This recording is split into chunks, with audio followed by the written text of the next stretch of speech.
নমস্কার, তোমাদের রান্নাঘরে সবাইকে স্বাগত জানাই। আজ আপনাদের জন্য নিয়ে এলাম মালপোয়া রেসিপি। তো বন্ধুরা, মালপোয়াটা সাধারণত তেলে ডিপ ফ্রাই করেই কিন্তু তৈরি হয়। তো ডিপ ফ্রাই না করেও কিভাবে অল্প তেলেও মালপোয়া তৈরি করা যায় সেটাই আজকের এই ভিডিওতে আমি শেয়ার করব। তো বন্ধুরা, ভিডিওটা শেষ পর্যন্ত দেখার অনুরোধ রইল। আর চ্যানেলে যদি নতুন হয়ে থাকেন তাহলে অবশ্যই চ্যানেলটা সাবস্ক্রাইব করে পাশে থাকা বেল আইকনটা প্রেস করে দেবেন, যাতে পরবর্তী ভিডিও নোটিফিকেশন আপনার কাছে পৌঁছে যায়। চলুন তাহলে শুরু করা যাক আজকের রেসিপি। বড় একটা মিক্সিং বোলের মধ্যে নিয়ে নিচ্ছি জল। এখানে আমি 2 কাপ জল নিচ্ছি। জলটা গরম রয়েছে। আর যে কাপের মাপ নিয়ে জল নেবেন বাকি উপকরণও কিন্তু সেভাবে নেবেন।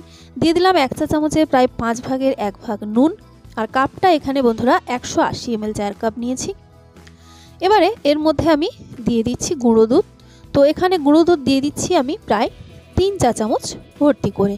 একটু কম বেশি হলে কোনো অসুবিধা নেই গুঁড়ো দুধটা। এবারে গুঁড়ো দুধ দিয়ে দেওয়ার পর ভালো করে অবশ্যই সেটাকে মিশিয়ে নিতে হবে, কিন্তু তার আগে দিচ্ছি চিনি। এখানে চা চামচের মাপে 3 থেকে 4 চা চামচ চিনি দিয়ে দিতে হবে। আর গুঁড়ো দুধটাকে কিন্তু খুব তাড়াতাড়ি মিশিয়েও নিতে হবে, না হলে গুঁড়ো দুধ কিন্তু দলা পাকিয়ে যায়। তাই খুব তাড়াতাড়ি কিন্তু আপনাকে এইভাবে দুধটাকে মিশিয়ে নিতে হবে।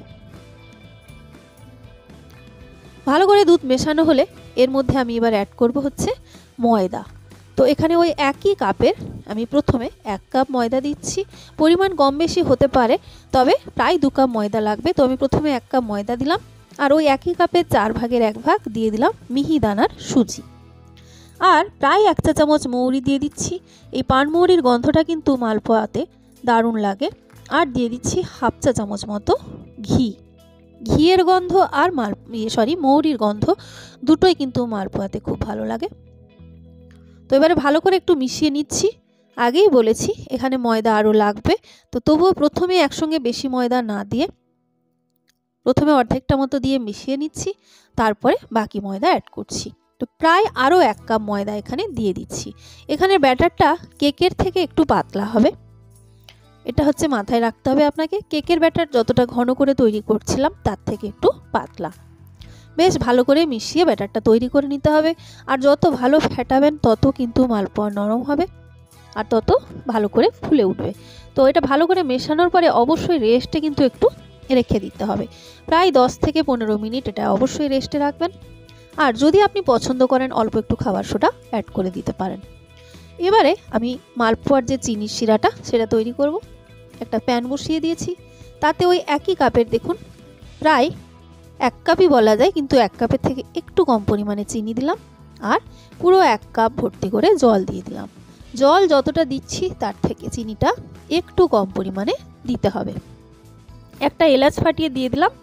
আর 3-4 টুকরো আমি তেজপাতা দিয়ে দিচ্ছি, ফ্লেভারটা ভালো আসবে সেই কারণে। এবারে চিনিটাকে ফোটাতে হবে, মানে জলটা ফুটে উঠবে এবং চিনিটা গলে যাবে, তাহলেই চিনি শিরা কিন্তু রেডি হয়ে যাবে। মানে একেবারেই বেশিক্ষণ ফোটানো দরকার নেই। তো দেখুন হাই ফ্লেমে কিন্তু খুব তাড়াতাড়ি জলটা ফুটে উঠেছে এবং আপনি এই সময় খালি চেক করে নেবেন চিনিটা সব গলে গেছে কিনা। চিনি গলে যাওয়ার পরে জাস্ট কয়েক সেকেন্ড আর ফুটিয়ে নিয়েই আপনাকে কিন্তু বন্ধ করে দিতে হবে গ্যাস, তাহলেই কিন্তু চিনির শিরা একেবারে রেডি হয়ে যাবে। তো চিনি আর একেবারেই দানা নেই, তাই আমি অবশ্যই এখন গ্যাসটা বন্ধ করে দেব। গ্যাসটা বন্ধ করে এই প্যানটাকে আমি নামিয়ে রেখে দিচ্ছি একটু সাইডে। একেবারে এরকম পাতলা শিরা হলেই হবে। এবার এদিকে ব্যাটারটা প্রায় মিনিট 15 রাখার পরে আর একটু ঘন হয়ে যাবে ব্যাটারটা। আমি লাস্ট কনসিস্টেন্সি কি আসবে অবশ্যই আপনাদের দেখাবো। এই সময় ভালো করে ফেটাতে হবে 3 থেকে 4 মিনিট। আর যদি মনে হয় যে আপনি অল্প একটু সোডা মেশাবেন, খাবার সোডা মেশাতে পারেন, সেক্ষেত্রে আরও সফট হবে।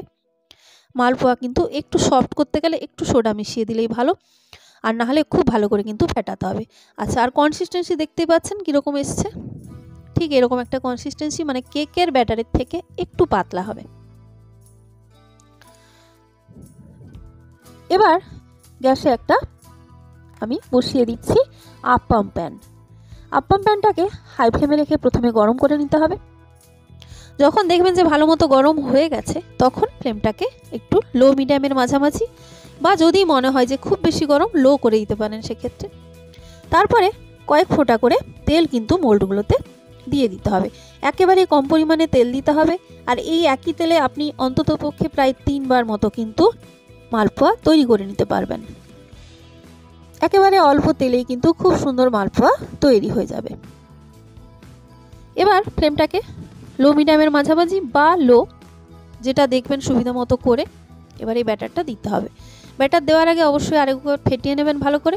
যত ফেটাবেন তত কিন্তু মালপোয়া নরম আসবে। আর আমি এখানে সোডা দিইনি, তাই অবশ্যই ভালো করে ফেটাতে হবে।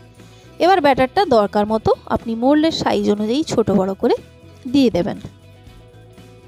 আর যদি মনে হয় খুব বেশি গরম হয়ে গেছে, সেক্ষেত্রে আপনি বন্ধও করে দিতে পারেন গ্যাসটা। সমস্ত জায়গায় ব্যাটারগুলো দেওয়া হয়ে গেলে তারপরে গ্যাসটা অন করে দিতে পারেন। আরেকটা জিনিস দেখুন, সাইডগুলো কিন্তু এখনও সেইভাবে তেলটা ফুটে উঠছে না, মাঝখানটা কিন্তু ফুটছে। যেহেতু লো মিডিয়াম ফ্লেমে মাঝখানে যে পরিমাণ তাপ পাচ্ছে, সাইডগুলো পাচ্ছে না। তো এই আপ্পাম মেকারে আপনাকে একটু হাত লাগিয়ে এগুলো কিন্তু পুরোপুরি তাপটা লাগিয়ে নিতে হবে। তারপর যখন ভালো করে পুরোটা গরম হয়ে যাবে, তারপরে কিন্তু আর কোনো সমস্যা হবে না। আর দেখুন ব্যাটারটা কত তাড়াতাড়ি উঠে আসছে। তো এবার যখন দেখবেন উল্টো দিকটা শক্ত হয়ে গেছে, তখন এইভাবে উল্টে দেবেন। যেভাবে সুবিধে আপনার সেইভাবে কিন্তু উল্টে দিতে হবে। এবার যদি মনে হয় আপনি শুধু চামচ দিয়ে উল্টাতে পারবেন, সেটাও করতে পারেন, বা এরকম স্প্যাচুলার সাহায্য নিতে পারেন। যেভাবে খুশি কিন্তু উল্টে দিতে হবে। উল্টাতে উল্টাতে দুই দিক যখন দেখবেন যে একেবারে গোল্ডেন কালার একটা এসে গেছে, তখন বুঝবেন যে মালপোয়া রেডি। আর আরও একটা জিনিস এখানে বন্ধুরা সুবিধে, যেহেতু প্রত্যেকটা জায়গায় সমান পরিমাণে তাপটা লাগছে না, যেখানে বেশি লাগছে সেই জায়গাগুলো কিন্তু তাড়াতাড়ি দেখবেন গোল্ডেন কালার হয়ে যাবে।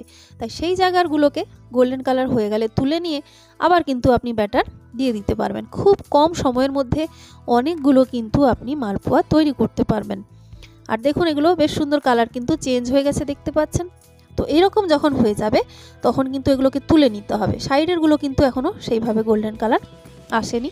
তো এটা তুলে এবার চিনি শিরাটা হালকা কিন্তু ঠান্ডা হয়ে যাওয়ার পরে তার মধ্যে দিয়ে দিচ্ছি। এবারে মালপোয়াগুলো তুলে গরম অবস্থাতেই দিয়ে দিন।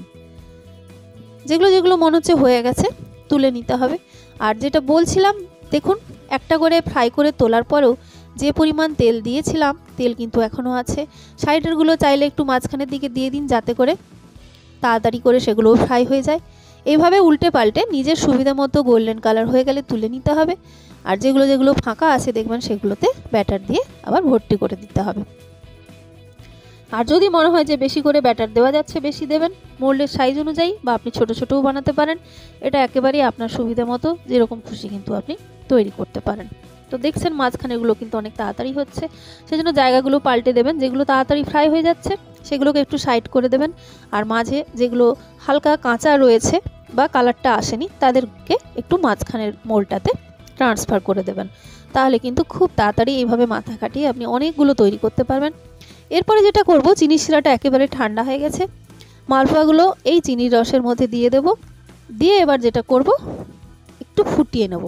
মানে বেশিক্ষণ ফোটানোর দরকার নেই, মানে একটু গরম হয়ে গেলে, যেহেতু ঠান্ডা হয়ে গেছে সেই জন্য একটু গরম করে একটু উল্টে পাল্টে ভালো করে মিশিয়ে নেব। মিশিয়ে নেওয়ার পরে গ্যাস বন্ধ করে এটাকে একেবারে ঢাকা দিয়ে রেখে দেব, যতক্ষণ না পুরোপুরি ঠান্ডা হয়ে যাচ্ছে। গরম গরমও খেতে ভালোই লাগবে। আর ঠান্ডা হয়ে গেলে কিন্তু, যেহেতু খাবার সোডা বা বেকিং পাউডার কিছু দেওয়া নেই, হালকা শক্ত হয়ে যায়, তবে খেতে কিন্তু বেশ ভালোই লাগে। তো বন্ধুরা, এই ছিল আজকের রেসিপি।